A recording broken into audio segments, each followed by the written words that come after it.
Hi friends అందరికి. ఎట్టుందా మీ కూర? ఏం కూర?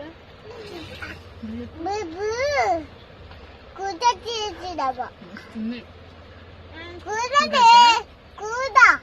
మా కూర అయితే ఈరోజు తోటకూర మెంతి కూర అన్నమాట.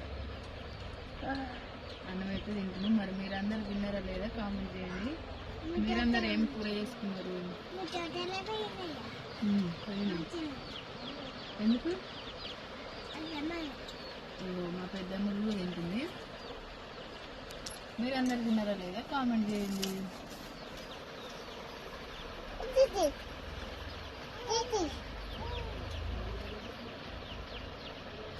బాగుంది కూర. నచ్చిందా మమ్మీకు? నచ్చిందా? మా అమ్మలు ఎప్పుడు ఎక్కువ ఆకుకూర కానీ ఈరోజు